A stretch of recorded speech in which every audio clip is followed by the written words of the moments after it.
Yo, what's up guys? This is Rise and welcome to another video here in some Jungle Cup action in the Great League.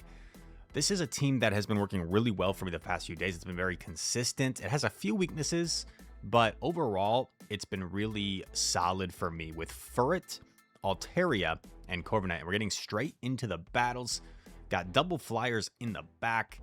All three of these Pokemon are really solid against ground types like Gastrodon.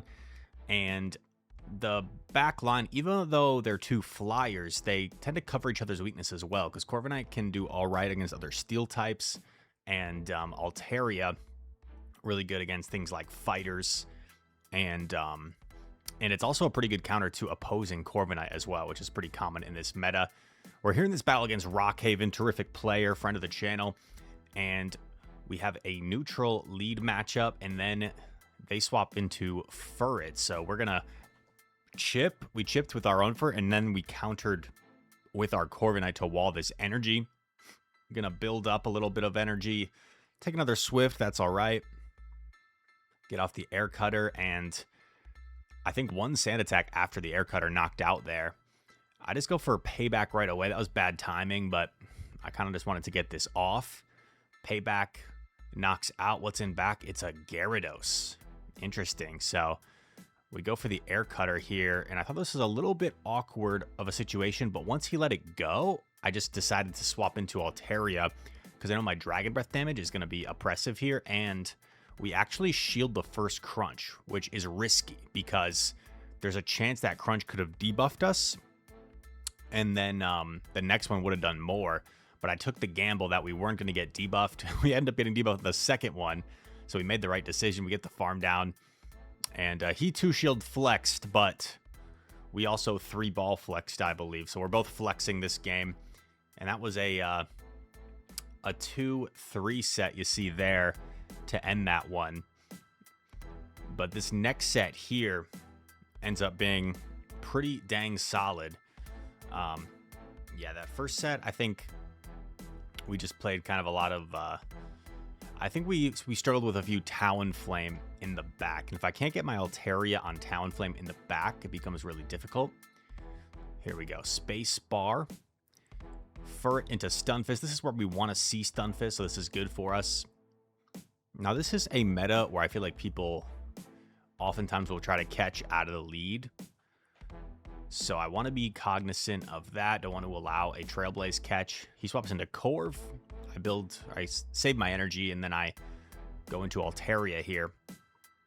And although this is a Dragon Flyer against a Steel type, like this is a pretty good matchup for Altaria because of the movesets, because Flamethrower is going to hit for super effective, of course, and Sand Attack's resisted. Air Cutter is not the most efficient. So they have to do they have to go for Payback to do any real damage to us. He's going to hit us with another Payback.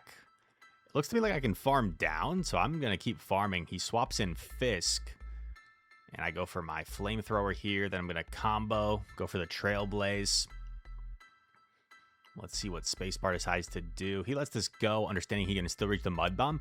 And I actually like to shield in case, my Furret can be useful here. I was a little bit scared of a Talonflame. It ends up being a Scizor, and I actually go for the Trailblaze here. Now, this ends up being a little bit of a mistake. I was thinking he has to shield, and I get boosted Sucker Punch damage, but had I just gone for Swift, I should have reached a second Swift there. So a little bit of a mistake. I think getting 2 Swifts off would have been really nice, because now this is a little bit awkward.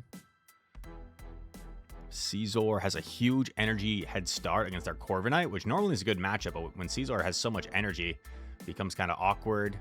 Waiting for the catch, and there we go. We save our energy. We've got 2 Air Cutters loaded, and as long as we hang on to that Bullet Punch, we should be chilling. Bang. Unnecessary attack boost, and we get the win. Let's go. But yeah, Furret has just been a really solid Pokemon ever since it got Sucker Punch. Or Sucker Punch got buffed, I should say, because it already had Sucker Punch, right?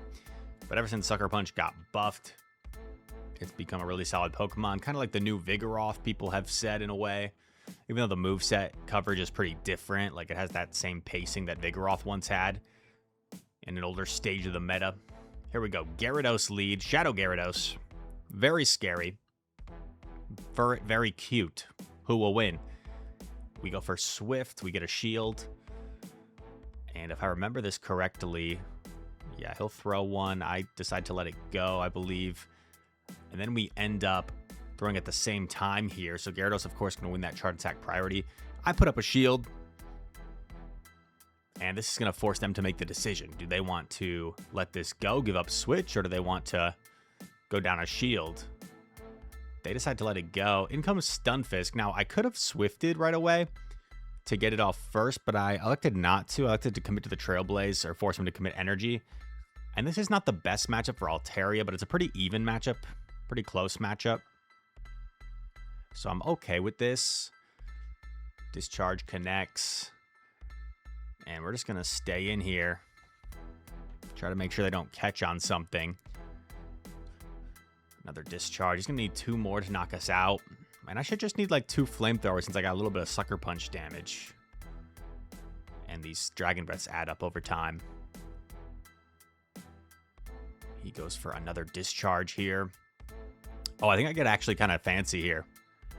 I get fancy. I undercharge this flamethrower to get myself a 0-turn swap here with the Corviknight. Or not a 0-turn swap, but I wanted to like snipe the Stunfisk. And then I get a little bit, I don't know. I think going straight for Air Cutter there is just not the best play. It's not the worst play in the world because I get an Air Cutter off before potential Scald debuff. But probably building up to the payback is still the better play. He calls this next Air Cutter. Air Cutter just spams so fast, though, that it seems like straight Air Cutter might totally be fine. We do get debuffed here, unfortunately. We do get debuffed. And he shields. I get off another one here. And then I think I might aggressively swap into Altaria, clearing my debuff. And he tried to swap into Stunfisk, but both Pokemon were so low. I think a single Dragon Breath or maybe 2 got both of them. Good game, trainer. Let's see what record we can get in this set here. Searching for that next opponent. I don't think the Q times were that bad at this elo. But you see me re-queuing. Oh, wow. A little bit of a Q here. That looked like an exciting Pokemon. Let's see.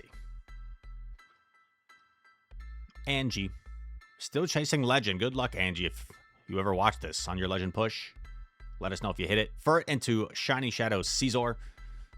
Go straight for Swift here. Single resisted versus double resisted Trailblaze.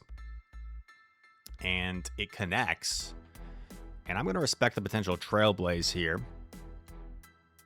It was a Trailblaze. So now I should be able to get the farm down. But I do take these boosted bullet punches. So I'm pretty low. In comes Altaria. I aggressively swap into my own Altaria. Is this the right play? I don't know. But we're going with it. Sky Attack coming through. Their Altaria is, of course, a little bit ahead of mine. And they're going to be firing off their Sky Attack now. I decided to shield. I put the pressure on. I'm like, well, if they're not swapping, maybe they don't have a great answer in the back. So I force him to throw again. And it's going to be Cradilly in the back. Very interesting. So I'm thinking this looks pretty decent. I have my Corviknight at full health, although it doesn't love the Cradilly matchup. It's not that bad.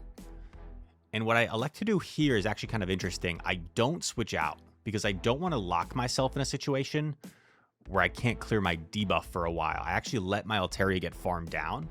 So this way, if he was to fire like both Rock Tombs, I could switch into Furret potentially.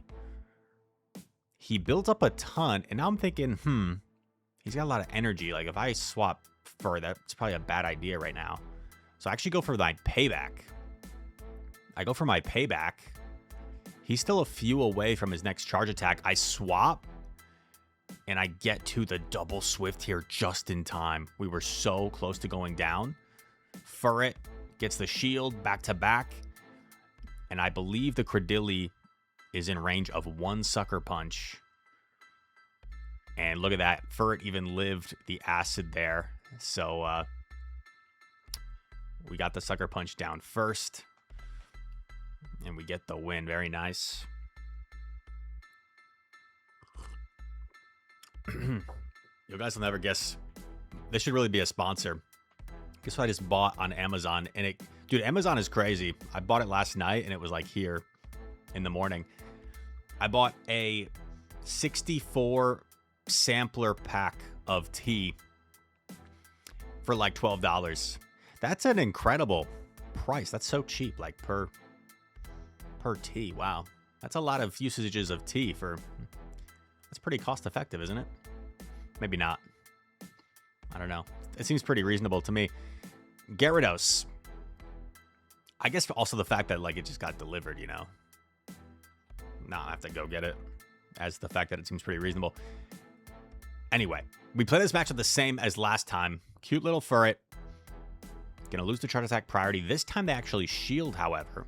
And Furret has so much HP that I keep going. And I figure it was too obvious of a catch, so I actually blind swap my Corviknight as I reach the Swift. The only thing that could have been better with that prediction is if I had gone Altaria instead. But Corviknight is generally a little bit safer of a swap than Altaria. So I was pretty happy with that. And you do pace to payback a little bit faster than the Rock Tomb. So I'm just going to go straight for it. Hopefully this knocks out before they get to another, and it does. One sand attack after. He comes in Stunfisk. So actually, I take it back. Maybe it was a good thing I came in with Corv. Because if this was versus Corv in the back, that'd be pretty bad. Let the discharge go. Gonna shield the crunch since this would do the most damage. Even if they debuffed us with the crunch, I bet it still does more than a discharge. And now we should be in a pretty good situation because even though Stunfisk might be able to win this matchup against Altaria, we still have a Swift loaded on our Furret. So I'm feeling pretty good. Feeling pretty good. Yeah, and I think I was just outside of discharge range there, so could afford to go for this combo. Set it to Wombo, as Patrick said. I think Patrick said that, right? That wasn't SpongeBob. Patrick Star. And the opponent is out of here. They're out of here. They're closing their app. They don't want none of Furrets.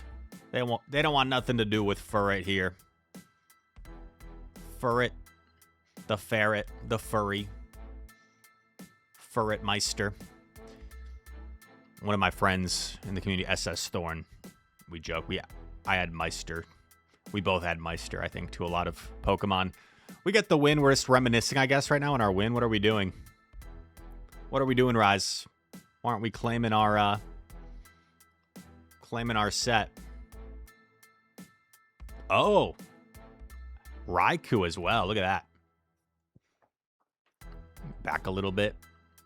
Always nice when you get rewarded with your positive set with a legendary. Look at that. Raikou. Beautiful. How exciting.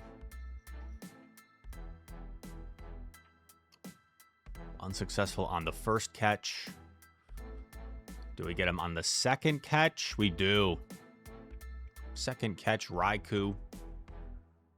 Not the best IVs, but puts us at 3107 with the Feisty Furret team. I hope you guys enjoyed this video. If you did, make sure to smash that thumbs up button. Subscribe to the channel. If you're new around here, comment down below. All your comments are appreciated to help out the YouTube algorithm. And all that said, thanks so much for watching. I hope to see you in the next one. Peace.